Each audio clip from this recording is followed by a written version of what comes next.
I think building social media presence was huge. I've got over 8,000 followers on my Facebook page now, and it's just been starting, commenting on people and trying to gain presence within everybody in social media, because I think that's definitely where our industry is headed. And really getting the website up and running is huge, because you've got to have somewhere for your people to direct to from social media. It's really quite simple, and I've got one really solid answer for you. Don't be distracted by shiny objects. There's a popular saying in the industry, which is, if you want to make money in real estate, find something to sell to realtors. And that is so true. People are so eager when they come out of their pre-registration. They've chosen a brokerage, they've gotten their CRM and their database started to set up. They're really excited to get going.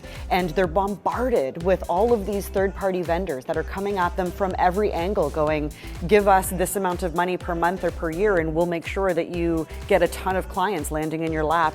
It's not that simple, and it genuinely will cost way more money, especially at the beginning of your career, than it's actually worth.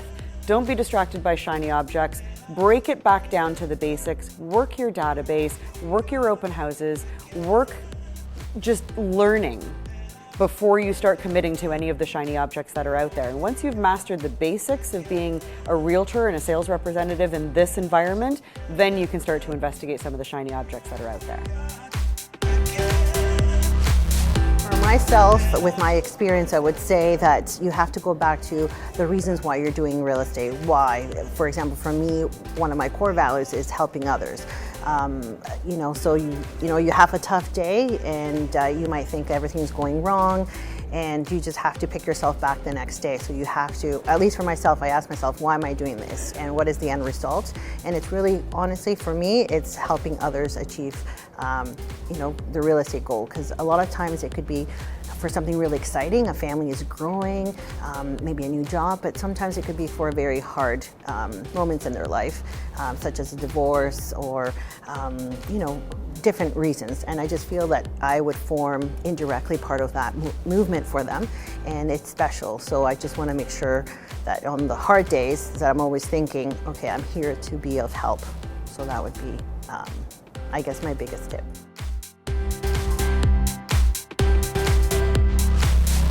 So I established very early on that although I thought I was getting into a new career, it quickly became a life choice. I think, in every day, it doesn't matter what time it is, my clients and colleagues always know that they can contact me and I will be right back with them. It doesn't matter where I am or what I'm doing, and that's what I mean by it's just a life choice. It's part of your life. It's not just a 9 to 5 every day.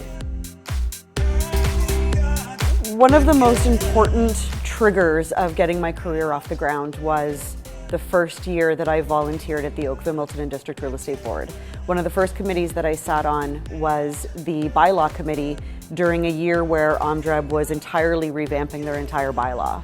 And the amount that I learned and the time that I spent with the other realtors that were on that committee were more attributable to the success of my career overall than anything else that I had ever done previous to that moment. And it really was a kickoff of my career.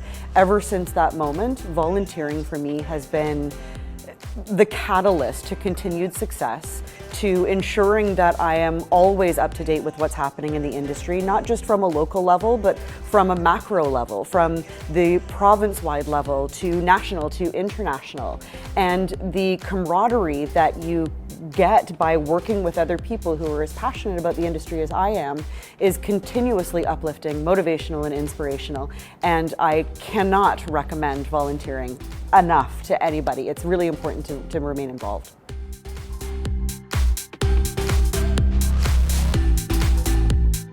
So this is where that whole life choice thing came into play. My kids don't know any different. I've been in real estate since they were born, so they don't know what a normal life is like, perhaps. So they're just kind of used to it. We'll be going out for dinner and I'll say, oh guys, we're just gonna stop and show a quick house on the way, or let's quick stop at the office, and they've got their desk in my office as well, and they're all set up. So I think it's having good flexibility, but also finding time to just narrow it down and hang out with just your family, and it's just sectioning out that time that you make special for everybody then.